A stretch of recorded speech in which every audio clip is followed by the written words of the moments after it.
இறைவன்றதுக்கு உருவமும் கிடையாது, பொருளும் கிடையாது. அதுக்கு ஒரு உணர்வு உண்டு. அதுக்கு பேர் அன்புன்னு நீங்க சொல்லிடலாம். ஒரு உயிர் துடிக்கும் போது அந்த உயிருக்கு துடி பண்ணி அதோட வலியை நீக்கும் போது அதுல ஒரு சந்தோஷம் பிறக்கும். அந்த சந்தோஷம்ன்றது ஒண்ணுதான் நீங்க சொல்ற கடவுளா இருக்கு. ஏன்னா அதுதான் நம்ம எல்லாருக்கும் தேவை.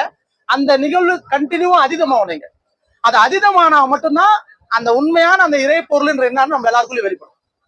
ஒரு உயிரை நீ மகிழ்விக்கும் போது அந்த உயிருக்கு மகிழ்ச்சி வரும், அதுல உனக்கு ஒரு மகிழ்ச்சி வரும். இந்த ரெண்டு பேருக்கும் மகிழ்ச்சி வருது பாத்தீங்களா? இந்த ஒரு மகிழ்ச்சி தான் முழுமையான விளையாட்டு. விளையாட்டுன்னு சொல்றோம் இல்லையா? ஒரு பொருள் இருக்கு விளையாட்டு.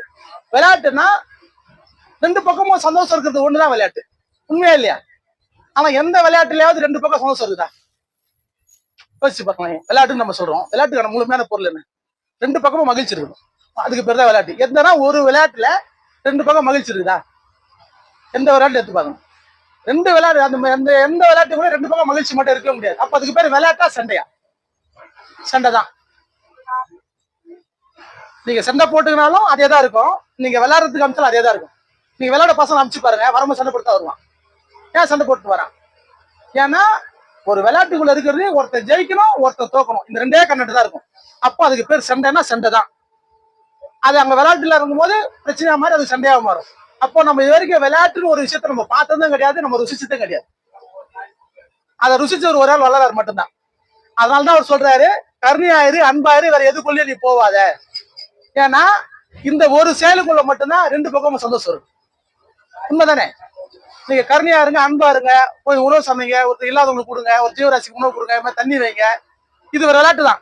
இதே உங்க குழந்தைய கூட்டு போங்க, வெளியே போய் ரோட்ல தண்ணி வைங்க, ஏதோ நாய்க்கு பிஸ்கெட் போடுங்க, எல்லாம் பண்ணுங்க. இது ஒரு விளையாட்டு தான். இந்த விளையாட்டு விளையாட ரெண்டு பக்கமும் ஒரு மகிழ்ச்சி இருக்கும். இந்த ஒரு ஆனந்தத்தை நம்ம பெற்றால் இங்க முழுமையான ஆனந்தம் என்னன்னு தெரிய வரும். இந்த இறைத்தன்மை என்னன்னா, கடவுள்னா என்னன்றது அதுல வெளிப்படும். ஏன்னா முதல்ல வள்ளல் பெருமான் வந்து கஞ்சி பானை வச்சு கஞ்சி ஊத்துறாரு. அவரும் எல்லா விதமான யோகங்கள், தாவங்கள், பக்தி எல்லாத்தையும் பண்ணி அவர் இறுதி கட்ட வரைக்கும் போய் இறைவனா என்னன்னு புரியணும் போது அவர் கஞ்சி ஊத்துறாரு. அந்த கஞ்சி ஊத்தும் போது ஒரு மூதாட்டி வந்து அந்த கஞ்சியை குடிச்ச உடனே அவர் கஞ்சி குடிச்சோன்னா அவர் மூஞ்சில இருந்து ஒரு பளிச்சுன்னு ஒரு வெளிச்சம் தெரியுது அவருக்கு.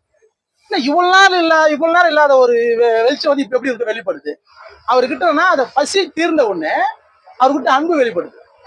ஏன்னா அந்த உணவு கொடுத்தது நீங்க தானே. நான் உழைச்சு சம்பாதிச்சு சாப்பிட்டுதான் எனக்கு தெரியாது.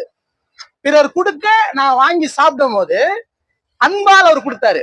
நான் அதை பசியால் எடுத்து நான் சாப்பிட்டேன். அப்ப அதுக்குள்ள இருந்து ஒரு பெரிய ஆனந்தம் வெளிப்பட்டுச்சு. அந்த வெளிப்பாடு அவர் பாக்குறாரு. அப்பதான் பாக்குறாரு, ஓ இறைவன்றது இதுக்குள்ளதான் இருக்குது. அப்ப இறைவன்றது எல்லாரும் உடம்புக்குள்ளே இருக்குது. அவங்களோட துன்பத்தை நம்ம நீக்கும் போது அதுல இருந்து ஒரு இன்பம் பறக்கப்படுது. அந்த இன்பத்தின் வெளிப்பாடு தான் அவர் வெளிச்சம்ன்றாரு. அதை தான் அவர் அருட்பெருஞ்சோதின்னு மீன் பண்றாரு.